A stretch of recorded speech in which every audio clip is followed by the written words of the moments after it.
ETF index mutual funds నేర్చుకుని stock మార్కెట్లో రాణించాలనుకుంటున్నారా? వెంటనే ఈ నెంబర్కి కాల్ చేయండి. Hi viewers, India's largest digital media network Suman టీవీకి స్వాగతం. ప్రస్తుతం మనతో ఉన్నారండి సైకియాట్రిస్ట్ డాక్టర్ నవ్య గారు. తేజస్విని గురించి అందరికీ బాగా తెలిసిందే. ఆ సూసైడ్ అనేది అంటే ఒక అమ్మాయి అలాగా సూసైడ్ చేసుకోవడానికి తను ఆల్మోస్ట్ చాలా మంది అనుకున్నాము ఏమన్నా మెంటలీగా తను చాలా డిస్టర్బ్ అయ్యిందేమో అనేసి. సో దీని గురించి ఒకసారి సైకియాట్రిస్ట్ డాక్టర్ నవ్య గారితో మాట్లాడదాం. నమస్తే అండి. నమస్తే అండి. తేజస్విని కేసు మీరు ఆల్రెడీ చూసింటారు. హ్మ్. అంటే ఎప్పుడు కూడా ఒక హ్యాంగ్ చేసుకోవడం అనేది లేదా ఒక సూసైడ్ అటెంప్ట్ కానీ సూసైడ్ చేసుకోవడం ఇట్స్ టోటల్లీ డిఫరెంట్. హ్మ్. ఒక అమ్మాయి అయ్యుండి హ్మ్. ఒంటి మీద ఏ నూలు పోగు కూడా లేకుండా పరిగెట్టుకుంటూ వెళ్ళి తను చెరువులో దూకింది అంటే ఆ అమ్మాయి మెంటలీగా అసలు ఎలా ఉందంటారు? ఫస్ట్ అండి నేను ఒక విషయం స్పష్టంగా చెప్దామనుకుంటున్నా.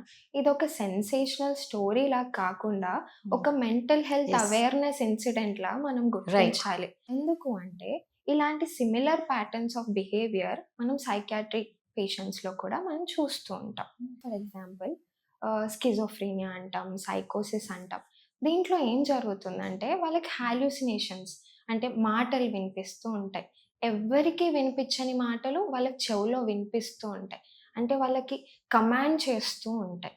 అంటే నువ్వు బిల్డింగ్ పైకెక్కి దూకేయాలి, నువ్వు చెరువులోకెళ్ళి దూకేయి. ఇలాంటి మాటలు వాళ్ళకి కంటిన్యూయస్‌గా వినిపించినప్పుడు వాళ్ళ చుట్టుపక్కన ఏం జరుగుతుంది, వాళ్ళకి ఏం జరుగుతుంది, ఫోకస్ లేకుండా, అటెన్షన్ లేకుండా వాళ్ళేం చేస్తున్నారో, వాళ్ళు ఎలా ప్రవర్తిస్తున్నారో వాళ్ళకి అర్థం కాకుండా పోతుంది. ఓకే. అంటే ఇది చిన్నప్పటి నుంచి వీళ్ళకి ఈ ప్రాబ్లమ్ ఉంటుందా? ఇప్పుడు ఆ అమ్మాయి చూస్తే ఒక సాఫ్ట్‌వేర్ ఎంప్లాయీ తన జాబ్‌ని మానేసి మరీ ఇక్కడికి హైదరాబాద్‌కి వచ్చింది. తను జాబ్ కూడా చేయలేదు అంటున్నారు. హ్మ్. ఇలాంటి సింప్టమ్స్ ఏమన్నా మనం ఫస్టే గుర్తించొచ్చా ఇంట్లో ఉన్నప్పుడు? పిల్లలు హ్మ్. ఏదన్నా సూసైడ్ అటెంప్ట్ ఈ అమ్మాయి అనే కాదు. ఎవరైనా సూసైడ్ అటెంప్ట్ చేసుకునే ముందు అసలు ఇంట్లో వాళ్ళ బిహేవియర్ ఎలా ఉంటుంది? మనం ఐడెంటిఫై చేయాలి అంటే? యూజువల్లీ ఈ సూసైడ్ అనేది మనం డిప్రెషన్‌లో చాలా కామన్‌గా చూస్తుంటాం.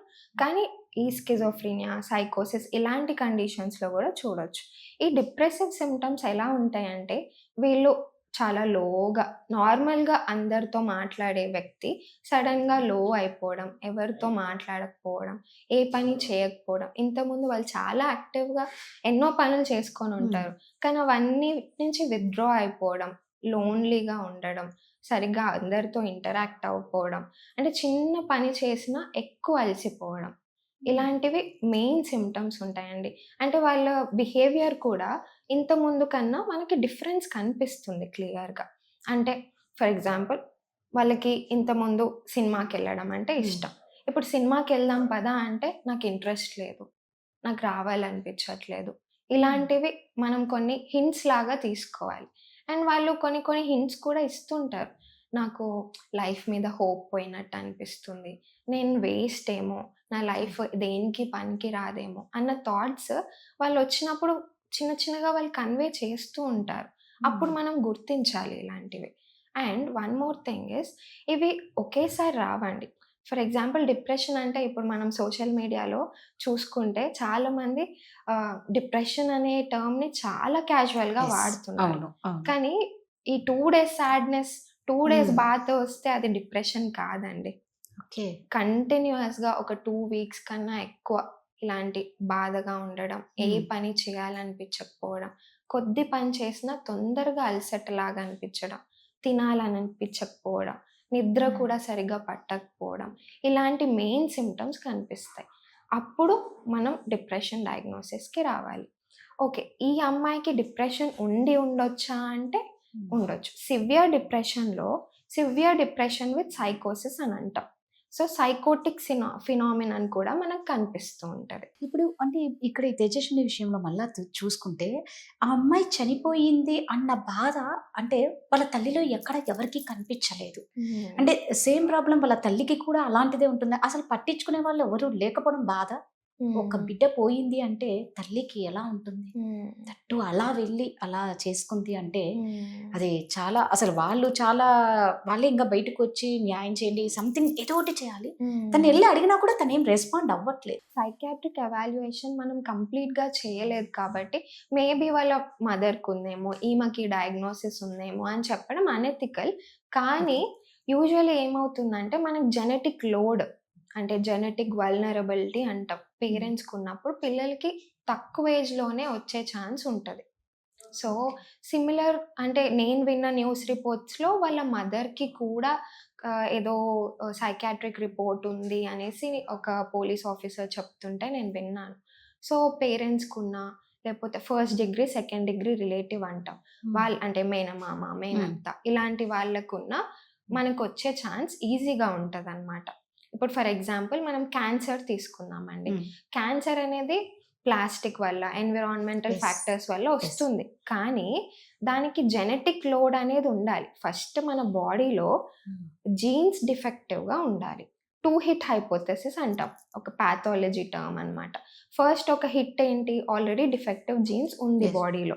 దాని మీద నుంచి environmental factors like Okay. Stress, plastic కానీ, ఏదైనా వేరే స్ట్రెస్సర్ కానీ ఉన్నప్పుడు మనకి అది బయట పడుతుంది.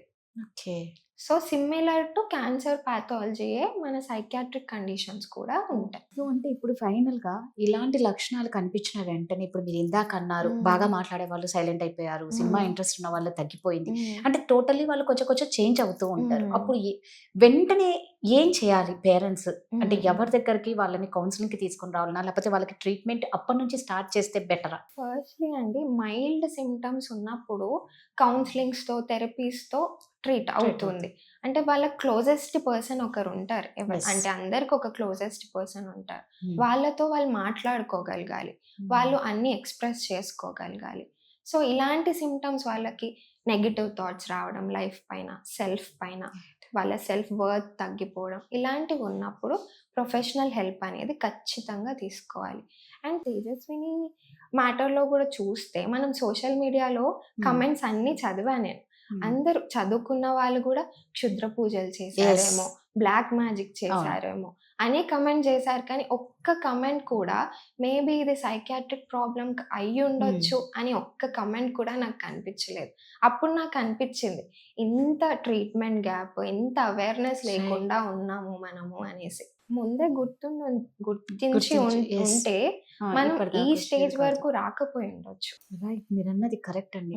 సో, ఈ మధ్య కాలంలో పిల్లలకి అందరికీ ఈ ప్రెజర్, స్ట్రెస్, టెన్షన్స్ అన్నీ ఎక్కువైపోయి ఒకటే సొల్యూషన్ చావని ఫిక్స్ అవుతున్నారు. దయచేసి మీ ఇంట్లో వాళ్ళు కూడా ఎవరన్నా ఇలా అనిపిస్తే ఖచ్చితంగా సైకియాట్రిస్ట్ దగ్గర ఖచ్చితంగా వాళ్ళు కౌన్సిలింగ్ ఇస్తారు. ఫస్ట్ స్టేజ్ అదే కదండి. ఫస్ట్ చూస్తామండి. అంటే ఏ లెవెల్‌లో ఉంది, మైల్డ్ లెవెల్‌లో ఉందా, సివియర్ లెవెల్‌లో ఉందా. మైల్డ్ లెవెల్‌లో ఉంటే మనకి థెరపీ ప్లస్ చిన్న మెడిసిన్స్ ఏమైనా అవసరం పడితే సరిపోతుంది. కానీ సివియర్ లెవెల్‌లో ఉంది అంటే మనం ఖచ్చితంగా ట్రీట్మెంట్‌కి వెళ్ళాల్సిందే. Right, super. థ్యాంక్ యూ అండి. Thank you.